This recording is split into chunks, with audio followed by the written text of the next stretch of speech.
मुनीफ फारूक साहब स्माइल दे रहे थे, बड़े खुश थे, हंस रहे थे। डिस्कशन हो रही थी कि खान साहब जो है वो आर्मी चीफ से मिलने का मुतालबा क्यों कर रहे थे। बैरिस्टर साहब का ये कहना था कि वो मुतालबा इसलिए था कि अगर इस्टेब्लिशमेंट को, फौज को किसी कोई मिसअंडरस्टैंडिंग है तो उसको क्लियर किया जाए। मुनीफ फारूक साहब, आपके चेहरे की खूबसूरत स्माइल क्यों देख रहे थे हम, क्या वजह है इसकी? देखिए, पहली बात तो मंसूर साहब, मेरी आवाज अब बेहतर है? कोई आपको ठीक आ रही है? बिल्कुल क्लियर आपकी आवाज आ रही है, फर्स्ट क्लास। अच्छा, सबसे पहले तो ये है कि मैं जो बैरिस्टर मोहम्मद अली साहब हैं, मैं उनको ज़ाती तौर पे जानता हूँ। एक तो वो बैरिस्टर हैं और वैसे भी बड़े ज़हीन आदमी हैं, ये तो फैक्ट तो है। वो इसमें कोई डाउट नहीं है और बात बड़े खुल के करते हैं, धड़ल्ले से करते हैं। लेकिन जाहिर बात है, जो मसाइल आज तहरीक इंसाफ को हैं, तो मुझे लगता है अपनी जो बिलिजरेंस है उसको थोड़ा सेक्रीफाइस कर रहे हैं वो आज। तो मैं जरा उनकी मुश्किल में आसान कर देता हूँ। और मेरे ख्याल में ये बात आपको ढकी छुपी नहीं है। देखिए, इमरान खान साहब कह रहे थे कि अगर जो बैरिस्टर साहब ने फरमाया कि वो चाह रहे थे कि एस्टेब्लिशमेंट को ये पैगाम देना कि अगर कोई आपको मिसअंडरस्टैंडिंग है तो वो मैं मुझसे मिल के ठीक कर लें। एक्चुअली एस्टेब्लिशमेंट को मिसअंडरस्टैंडिंग नहीं है, फुल अंडरस्टैंडिंग है। अच्छा। और वो फुल अंडरस्टैंडिंग उन्हें इस चीज की है कि खान साहब ने क्या किया था। अब बात यह है, ये तो ढकी छुपी बात नहीं है। मैं इसलिए क्योंकि लिख भी चुका हूँ और आपके प्रोग्राम में, अपने प्रोग्राम में और दर्जनों प्रोग्राम में कह चुका हूँ, it till date it goes irrefutable, इसलिए कि इस चीज को किसी ने आज तक रिफ्यूट नहीं किया। और मैं, मुल्क में ISPR मौजूद है ना, मुल्क में एस्टेब्लिशमेंट मौजूद है, आपको पता है कोई चीज हो तो फौरी तौर पर रिबर्टल आता है। मैं आपके सामने दोबारा अर्ज कर देता हूँ। देखिए, इमरान खान साहब ने एक बहुत बड़ा सियासी दाव खेला था। वो जनरल आसिम मुनीर साहब को नहीं चाहते थे कि वो मुल्क के आर्मी चीफ बने। उन्होंने उसके लिए एक बहुत बड़ी साजिश का वो हिस्सा बने, उसका पॉलिटिकल विंग उन्होंने संभाला। इमरान खान साहब की फेवर में फौज के अंदर बहुत से लोग शामिल थे जो चाहते थे कि जनरल आसिम मुनीर मुल्क के आर्मी चीफ ना बने। इमरान खान साहब उसका हिस्सा बने, एड़ी चोटी का जोर लगाया गया। नवंबर 2022 के अंदर मुल्क की तारीख की एक बहुत बड़ी साजिश की गई, यहां तक कि रात के तकरीबन 1 बजे एक दिन शहबाज शरीफ साहब को उठाया गया और कहा गया कि भाईजान ये काम है, आपने करना है, या एक्सटेंशन देनी है फलाने बंदे को यानी बाजवा साहब को, तो या इस बंदे को चीफ बनाना है। ये दो काम है, तीसरा करेंगे तो सुबह मार्शल लॉ लग जाएगा। System did not work for them. ये बात मैं बिल्कुल खुली डुली कह रहा हूं, मैं तो नवंबर में लिख भी चुका हूं। So it's written and said, ये रिकॉर्ड के ऊपर है। ठीक। इतनी बड़ी साजिश के बाद मैंने उसके फौरन बाद मैं बार बार ये कहता रहा कि जो इमरान खान साहब कर गुजरे हैं, इसके बाद माफी का कोई सिलसिला नहीं है।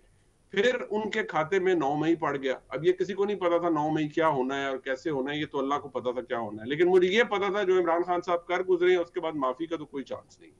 लिहाजा मैं आपको ये बता दूं कि इमरान खान साहब बार बार अपने ताल्लुकात बेहतर करना चाहते थे, बावजूद इसके कि उनको पता था, खुद भी पता था कि उन्होंने पिछले साल वो किस चीज का हिस्सा रहे।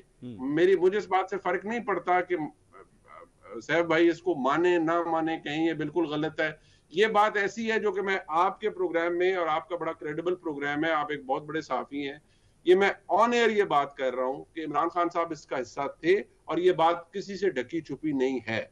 अब मसला ये है कि हमारे मुल्क की जो डिस्पेंसेशन है, ये दुरुस्त बात कही मोहम्मद अली साहब ने कि अब ये देखिए, सियासत ये ऐसे ही होता है और एस्टेब्लिशमेंट का बड़ा तगड़ा किरदार होता है। और देखिए, जो हमारी एनवायरनमेंट की वीकनेसेस हैं, इन्हीं का फायदा उठा के तो तहरीक इंसाफ इख्तिदार में आई थी। तहरीक इंसाफ ने कोई चांद फतह कर लिया था कि 2018 के अंदर उन्हें लैंडस्लाइड विक्ट्री मिल गई थी। वो भाई बाजवा साहब ने यहाँ बिठाया, तजर्बा किया, प्रोजेक्ट इमरान खान सक्सेसफुल बनाने के लिए ले आए। मेरी आपकी जुबानबंदी यूं की कि भाई ये 10 साल प्रोजेक्ट है, इलेक्शन 2018 के ऊपर बिल्कुल बात नहीं करनी। मैं तो मौजूद हूं ना, मैं तो कहीं नहीं गया। मैं तो कह रहा हूं कि हमें उन कुर्सियों पे बैठ के, जहां और आज बहुत बड़े बड़े लोग बैठे हैं, वहां बिठा के, मुझे और आपको सामने बिठा के कहा जाता था कि इलेक्शन पे बात नहीं करनी आपने, बस अभी सपोर्ट करें।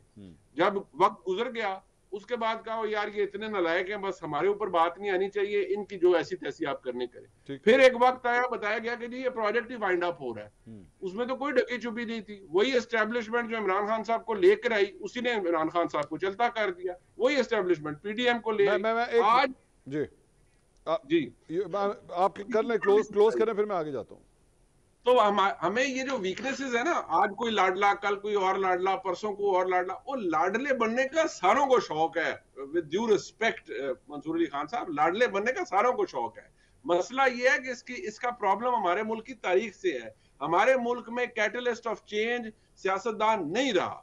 हम एक नेशनल सिक्योरिटी स्टेट है, हमारी जो पावर टू या रोड टू इस्लामाबाद है या road to the prime minister house है, वो कहीं से गुजर के जाती है। मैं बैरिस्टर साहब को अगर इसका रिस्पांस देने का अगर मैं मौका ना दूं तो ज्यादती होगी। बैरिस्टर साहब चलें, बिल्कुल बिल्कुल चलें, ये तो फिर एक्सेप्ट करें ना, यहाँ से स्टार्ट करते हैं सफर कि हाँ जी रहे हैं, हम लोग भी लाडले रहे हैं, आज नहीं है, ठीक है आज कोई और लाडला है, लेकिन हम भी रहे हैं एक जमाने में। मंसूर साहब, मैं इस बात को इस तरह से लूंगा कि मैं ये तो नहीं कहूंगा हम लाडले रहे हैं, लेकिन मैं ये जरूर कहूंगा कि हाँ, हमारी एक मौके पर अच्छी अंडरस्टैंडिंग रही है एस्टैब्लिशमेंट के साथ। उसको अगर कोई लाडला कहता है, कुछ और कहता है, वो अलग बात है, इस्तिलाह की बात है। सैफ भाई, you're talking like a typical barrister right now. देखिए मुनीब को भी पता है, ही इज ऑल्सो लॉयर, कि बात चीजों का एक सब्जेक्टिव पर्सपेक्टिव होता है। तो जैसे मुनीब ने बात की, एज ही सेड कि मेरे पास इररिफ्यूटेबल एविडेंस है, हो सकता है हो, but I am not privy to that. तो मैं तो यही कहूंगा कि हाँ, हम एक दौरान हमारी एक अच्छी अंडरस्टैंडिंग रही है। और दूसरी बात एक और बताऊं मंसूर साहब, देखिए पाकिस्तान की फौज के साथ एक अच्छी अंडरस्टैंडिंग रखना या रहना, ये कोई बुरी बात तो नहीं है, होनी चाहिए, क्योंकि हमारी एक बहुत बड़ा इदारा है, हम एक नेशनल सिक्योरिटी स्टेट है। हाँ, लेकिन जो गलतफहमियां हुई होंगी, बात वहां से खराब हुई है। अब एक जमाने में आपको पता है, गुजरांवाला के जलसे में बाज जर्नलों के नाम लेकर एक खातून जो है वो धाड़ धाड़ के तकरीरें करती थी, उसके वालिद साहब भी करते थे, वोट को इज्जत दो भी एक कैंपेन थी, वो भी ठीक हो गए, हम भी ठीक हो जाएंगे। कोई नहीं, आज मामले में बिगाड़ा है, कल मामला ठीक हो जाएगा और पाकिस्तान की तरक्की के लिए फिर हम अपना रोल प्ले करेंगे। तो शैला रजा साहबा, पाकिस्तान तहरीक इंसाफ की जो जुस्तजू है, ये आप लोगों की भी यही जुस्तजू है ना असल में, कि किसी तरह ये लाड प्यार हमें भी मिले? असल बात तो यही हमारे लाड प्यार अगर होता तो जुल्फ़कार अली भुट्टो तारीख में शहीद ना होते, और बीबी साहिबा का जो सारा है, जिस तरह से असैसिनेट किया गया, जिस तरह से हमारे लोगों की कमर पे कोड़े लगाए गए, ये जिस तरह से पंजाब में हमारे लोगों को इंतकामी कार्रवाइयों का निशाना बना के पीपल्स पार्टी को ख़त्म करने की कोशिश की गई। और ना तो फिर और ना एक जुमला ले लें शैला साहिबा, और ना फिर आप पीडीएम छोड़ते। पीडीएम हमने छोड़ी तो उसकी वजह थी, और उसको भी आज चेयरमैन ने कहा है कि हम तो वेलकम करते हैं नवाज शरीफ साहब की आमद को, क्योंकि उस वक्त भी जरदारी साहब ने कहा था कि भाई हम अपनी असेंबलियां भी तोड़ दें, हम ही तहरीक चलाएं और मियाँ साहब वहाँ बैठे रहें। ये याद रखनी चाहिए ना ये बात। तो असल बात ये है कि मैंने थोड़ी देर पहले जो बात कही थी कि जी हाँ, दिल ख़राब होता है तो हम आपके ये कॉलम पढ़ते हैं, हम आपके ये प्रोग्राम देखते हैं। हमने वो प्रोग्राम भी देखा जब कामरान शाहिद ने कहा कि हम पे बड़ी सख्ती थी कि खाली कुर्सियां ना दिखाना। तो ताल्लुकात रखना एक अलग बात है, उन ताल्लुकात का सहारा लेके आरटीएस बिठा के हुकूमत में आ जाना एक अलग बात है।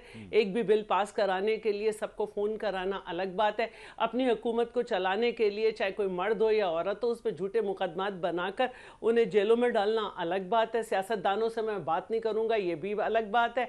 तो और ये शैला साहबा, ये जो 16 माह की मखलूत हुकूमत थी, ये भी अपने बलबोते के ऊपर ही बनी थी, या ये भी इसमें लाड प्यार का तो कोई ताल्लुक नहीं था?